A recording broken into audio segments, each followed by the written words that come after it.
அணிலாடும் ஒன்றில் எழுதியவர் நா. முத்துக்குமார். பகுதி 10. அண்ணன். அந்த ஊரில் ஒரு நாள் வெயில் வந்துச்சான். வெயில்னா வழக்கமாக வர வெயில்லாம் இல்லை, சன்னதம் வந்து ஆடுற வெறிக்குண்ட வெயில். ஆதிச்சூரியன்லேருந்து அப்படியே இறங்கி வந்த ஒரு வெப்ப நதி மாதிரி இருந்துச்சான்.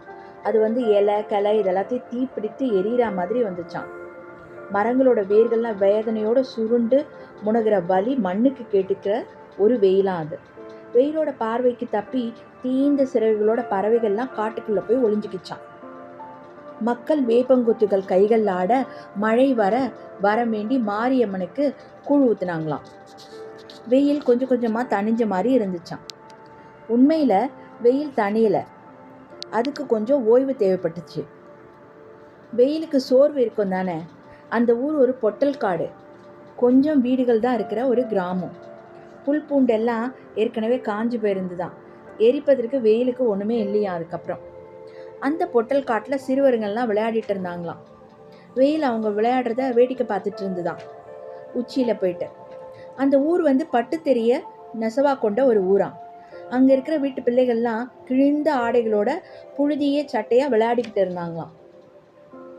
பனங்காயை வச்சுக்கிட்டு நீண்ட வளைந்த கொம்பை வச்சுக்கிட்டு பனங்காய் வண்டி விளையாட்டு தூரத்தில் காணல் நீர் நீந்திக்கிட்டு இருந்த ஒரு மரத்தை அவங்க இலக்காக்கி யார் அதில் முதல்ல போயிட்டு தொடுறதுன்று பந்தயம் கட்டி விளையாடிட்டு இருந்தாங்களாம்.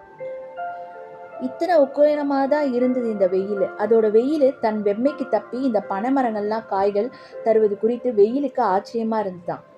சிறுவர்கள் விளையாடுறதுக்காவது இனி பனைமரங்கள் மீது கூடுதல் உக்கிரம் காட்டுறது இல்லைன்னு வெயில் தீர்மானிச்சுச்சான். இப்போ விளையாட்டு வேறு வடிவமாச்சான். சிறுவர்கள் எல்லாரும் 2 அணியாக பிரிஞ்சாங்களாம். ஒவ்வொரு அணியிலையும் 4 பேர் வேகமாக எதிரெதிராக ஒட்டிக்கிட்டு வந்து அவங்கவுங்க வண்டிங்களை மோத விட்டாங்களாம். எங்கிருந்தோ ஒரு குட்டி பையன் வந்தானாம். நடுவில் பூந்து என்னையும் சேர்த்துக்கங்களேன் அவங்க விளையாட்டலன்னு கேட்டானாம். கொஞ்சம் உயரமாக இருந்த ஒரு பையன் இன்னொரு பையன்கிட்ட, டேய் உன் தம்பியை நகர சொல்லு, அடிபட போகுது அப்படின்னு சொன்னானாம். டேய் நீ வீட்டுக்கு போடா, இங்கெல்லாம் வரக்கூடாது அப்படின்னு சொன்னானா பக்கத்தில் இருந்த பையன். அவன் இந்த குட்டி பையனோட அண்ணன்ட்டு வெயில் புரிஞ்சுக்கிச்சான். இல்லைண்ணே நானும் விளையாட்டுக்கு வரேன். உனக்கு எத்தனை தடவை சொல்கிறது பெரிய பசங்க விளையாடுற இடத்துக்குலாம் வரக்கூடாதுன்னு. இனிமேல் வந்த அவ்வளோதான்னு சொல்லிட்டு அவனோட தம்பியோட தலையில் ஓங்கி ஒரு குட்டு வச்சானான். அப்புறம் தம்பி மைதானத்தில் அமர்ந்து அழுதுகிட்டே இருந்தான். இந்த காசு போய் ஐஸ்கிரீம் வாங்கி சாப்பிடுன்னு கொடுக்க, எனக்கு ஐஸ்கிரீம்லாம் வேணாம், நானும் ஆட்டத்துக்கு வருவேன் தம்பி பிடிவாதமாக இருந்தானான். இனிமேல் நீங்கள் வருவியா அப்படின்னு சொல்லிட்டு கோபமாக கேட்டபடி அவன் கையில் இருந்த பெரம்பால் அவனை அடித்தானான். அண்ணன் தன்னை விடவும் உக்கிரமாக மனிதர்கள் இருக்கிறத பார்த்துட்டு வெயில அந்த இடத்த விட்டு நகர ஆரம்பிச்சிருச்சான். அதுக்கப்புறம் ஒரு நாள் அந்த ஊருக்கு மழை வந்துச்சு. அது ஒரு நல்ல மழை, பல லட்சம் வயது இருக்கும். ஒவ்வொரு முறை மேகத்திலேருந்து குதிக்கிறப்போயும் தன் வயதை அது கூட்டிக்கிட்டே வரும். முதல் முறை அது ஒரு மலைக்காட்டில் குதிச்சப்போ அதோட அப்பா சொன்னாராம், முதல் முறை மண்ணுக்கு போகிற மேகமாயி நீ திரும்பி வரணும். ஏன்னோ மழைக்கு இந்த ஊரை பிடிச்சிருக்கு. காலையிலேருந்து இடைவிடாது பெஞ்சிட்டே இருந்துதான். அந்த கருக்கல்ல கொஞ்சம் சாந்தமாகி ஒரு புளிய மரத்தோட கிளையில தூரலாக இழைச்சி சொட்டிக்கிட்டு இருந்துச்சான். ஒரு கோணி பையே குடையாக்கி 3 பேர் அந்த மரத்தடியில் வந்து நின்னாங்களாம். அதில் இருந்தது 2 ஆண்கள் 1 பெண். அந்த கோணிப்பை கூடையையும் தாண்டி அந்த பெண்ணோட கன்னங்கள்லாம் நனைஞ்சு இருந்துதான். அது தண்ணீரால் அல்ல, கண்ணீரால். மழை அவங்கள உன்னிப்பாக பார்த்துட்டு இருந்துதான். நடுவில் இருந்தவன் பக்கத்தில் இருந்த அந்த பெண்கிட்ட போய் பேசிட்டு இருந்தானாம். ஏ புள்ள, போகிற இடத்துல ஒழுங்கா இரு. சரிண்ணே அப்படின்ச்சா அந்த பொண்ணு. குடும்பம்னா 1000 இருக்கும், அதுக்காக தனியாலாம் ஓடி வரலாமா? சண்டை சச்சரவு வரதான் செய்யும். உங்கள் அண்ணி என் கூட வாழலையா? மறுபடியும் அந்த பொண்ணு சொல்லிச்சான். என்னமோ பார்த்து நடந்துக்க என்றபடி அருகில் வெறப்பாக இருந்த அந்த பையன்கிட்ட பார்த்து, மாப்பிள்ள, விரைத்த இளைஞன்கிட்ட இருந்து எந்த பதிலும் வரல. ஏன் மாப்பிள்ள, உன்னதான்ப்பா. கேட்குது சொல்லு.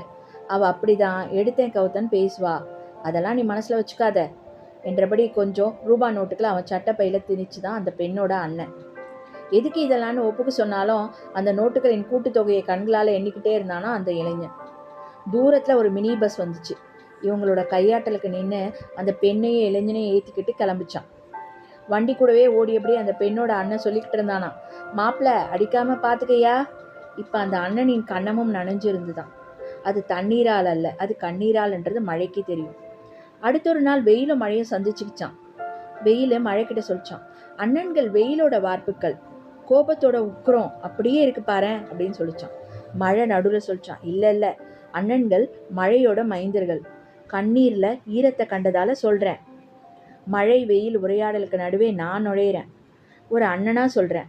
அண்ணன்களோட கோபம் தன் தோள்களின் மீது ஏற்றி வைக்கப்பட்ட அந்த பொறுப்புகளால் தான் வருது. அண்ணன்களோட ஈரமும் அதே உணர்வின் இன்னொரு வடிவம்தான். என் பதிலை கேட்டு ஆமான்னுட்டு ஆமோதித்தபடி மழையும் வெயிலும் இணைந்து வானவில்லா மாறிச்சான். நாளை பார்க்கலாம் மற்றொரு உறவுடன். நன்றி, வணக்கம்.